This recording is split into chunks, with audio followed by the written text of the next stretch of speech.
Now, the obvious thing that you need to be able to start a successful personal chef business is the nuts and bolts, the how-tos of, how to cook, how to set up your business, how to get your clients.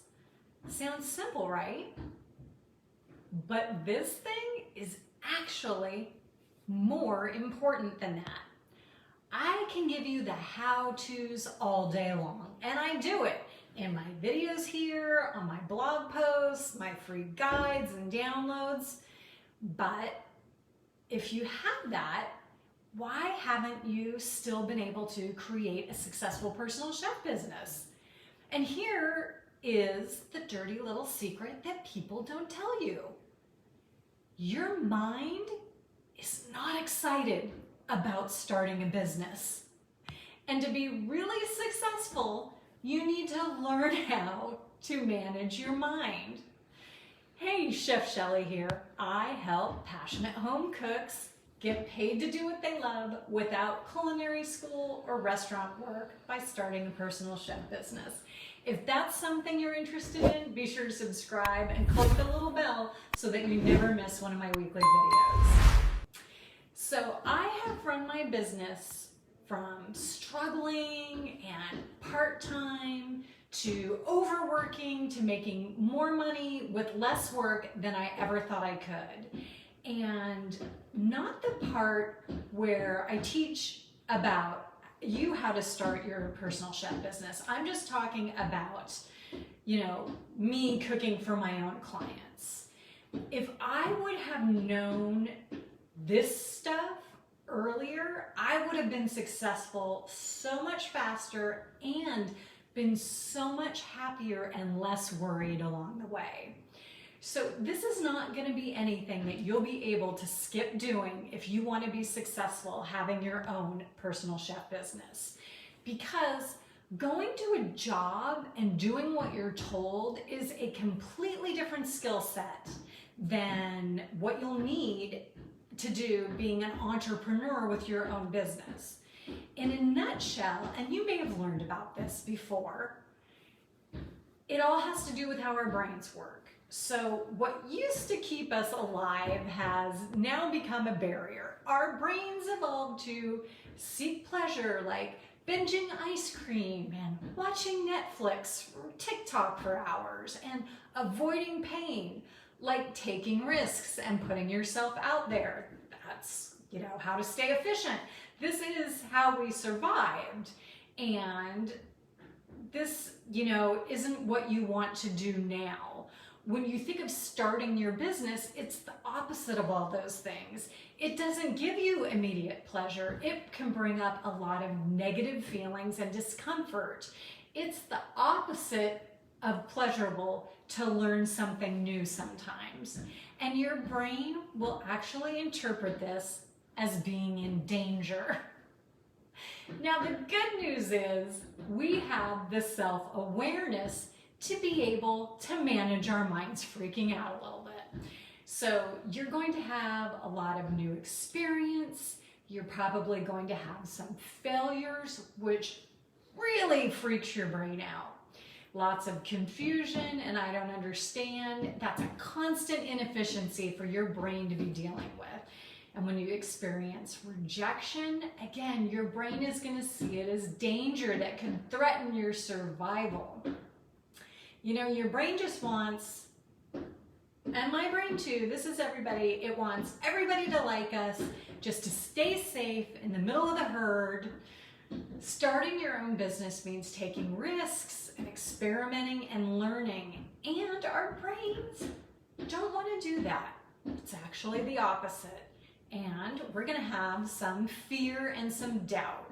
So realize that when you feel these things, it's not a bad thing. It's just a human thing. Many of us get caught up in wanting to feel good all the time. And we think that if our business doesn't go perfectly and we don't feel great about it all the time, that we made the wrong decision.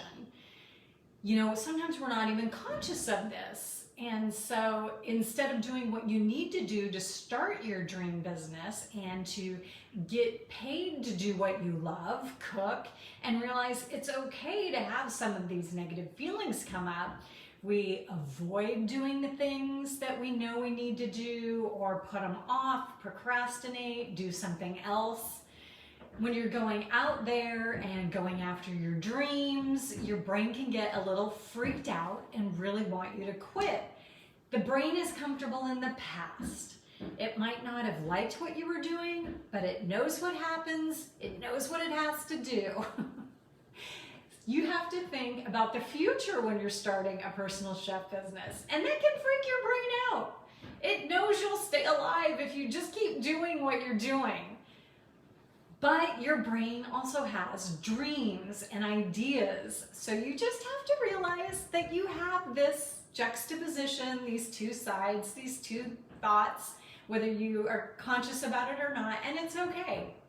It doesn't mean you shouldn't start. It doesn't mean that anything's going wrong. It doesn't mean that you're different, honestly, than anybody else. The number one thing you can do is to stay focused on why starting your own personal chef business is important to you, why your dream is important. You know, at some point, some client's gonna reject you. Somebody might tell you you can't do it. You might ruin a recipe for somebody who's paying you. It happens to all of us. But if you stay focused on your dream and you know that that thing is temporary, they're mistakes that you're going to learn from and they'll just fade into the past, you can be focused and more committed to your dream. You can absolutely get paid to do weekly meal services for paying clients. Find clients and keep them who love you and love your food. So think about, why is it really important for you to do this? Why do you want to get paid to do what you love? You don't have to. You could just stay home cooking dinner and occasionally having friends over and cooking for them. No risk, no harm, no foul. You could do that. Why do you want to get paid to do what you love? Really think about it. You know, for me, I wanted to work my own schedule for my family. I did not want to work in a restaurant. Cooking is my favorite thing to do next to eating. It's my favorite thing probably. And I was willing to learn what I had to learn, to make mistakes and I've made some whoppers. Like I said, I've screwed up recipes for paying clients. I've had to apologize and fix things. I've had clients quit me and I get over it and I keep cooking and I do what I do to do what I have to do to make it happen, because those things were temporary and they came and went. But what I do is regularly cook week after week for consistent clients who love me and love my food. And that's what I stay focused on. The number two thing that you can do is understand that your emotions are just going to be all over the place a little bit. The entrepreneurial journey is not like this. It's not even like this. It's like this a lot of the time. You are going to be afraid sometimes, doubtful, worried, you know, but when you know that this is going to happen, you'll be able to see it for what it is. It's just your brain trying to keep you safe. And when you don't wallow in those feelings or beat yourself up for having them or take them for more important than they are, you just recognize, oh, there it is again. The entrepreneurial journey. My brain's trying to keep me safe. I get it. It's okay, brain. We're just going to keep doing this because I really, really want to do this. I really want this dream of mine. I really want to get paid to do what I love, cook. So I'm just going to do it one step at a time. It's okay if I'm freaked out, if I have doubts or whatever, because my commitment to my dream is bigger than that. And I know I can live through some of this discomfort and the mistakes, and tell yourself, because I know that the clients are out there and they're hungry for what I'm